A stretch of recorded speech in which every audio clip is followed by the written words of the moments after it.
السلام علیکم ورحمت الله وبرکاتو. ګرانو عزتمندو، نن به په یو داسې پوښتنه باندې بحث وکړو چې ډېر خلک یې له حیا او شرم د وجې نشي کولی، خو دا د ژوند مهمه برخه ده. سوال دا دی، آیا خاوند او میرمن کولی شي یو بل ښکل کړي، او دا کار اسلام کې څه حکم لري؟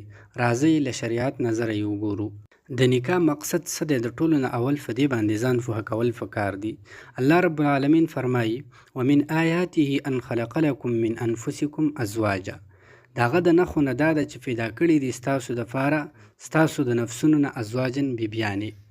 په نکاح کې یوازې د نسل دوام نه دی چې انسان صرف اولاد راوړي یا خپل صرف شهوت پوره کړي، بلکې مینه، محبت او آرام هم شامل دی.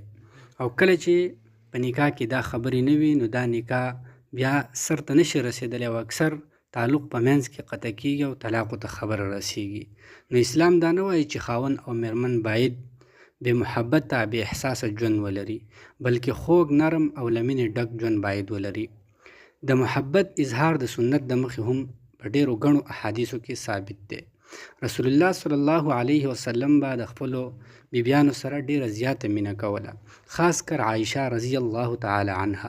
او د عایشه رضی الله تعالی عنها سره به مسابقه هم کوله. مسابقه دې ته ویل کېږي چې په منډه کې مقابله کول، او د خپلو میرمنو سره به د مینې محبت خبرې کولې، لاس به یې نیو او ښکلول هم په ډیرو احادیثو کې هغه ثابت دي. نو د خاوند او ښځې ترمنځ محبت دا یوازې روا نه دی، بلکې دا یو سنت عمل شمیرل کېږي. او چې انسان په دې نیت باندې د خپلې بیبي سره محبت کوي چې دا یو سنت طریقه ده، نو په دې کې دته اجر او ثواب هم میلاویږي. خو البته دا ټول د حیا او ادب او د خلوت په حدودو کې به وي، یعنې د حیا نه به سړی بالکل بهر ته نه وځي.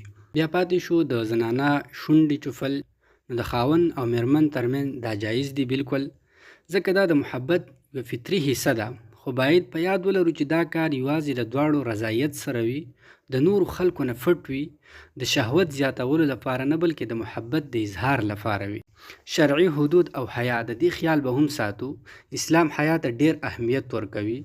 نو هر چیرې که څه هم روا وي، خو که د نورو مخې ته وشي یا ریکارډډ شي یا عام خلکو ته ښکاره شي، نو حرام کیږي. زمونږ په ټولنه کې او زمونږ په معاشره کې اکثر نارینه هغه مینه نه ښکاره کوي. نو د دې د وجې نه اسلام دا وایي چې تاسو مینه ښکاره کوئ. په دې باندې شرمېږم، او رسول الله صلی الله علیه وسلم دا عملي کړې ده. که ښځه او خاوند مینه نه ښکاره کوي، نو کورنۍ بیا هغه نه جوړېږي، زړونه د یو بل نه لرې کېږي، او تر دې پورې چې طلاق په معاشره کې بیا ډېرېږي. نو په شریعت کې دا کار بالکل روا دی، په دې کې هیڅ قسمه ممانعت نشته دی. نو موږ له پکار دی چې د شریعت په حدودو کې هر حکم هغه دننه عملي کو. الله رب العالمین دې د عمل کول توفیق راکړي. جزاکم الله خیر.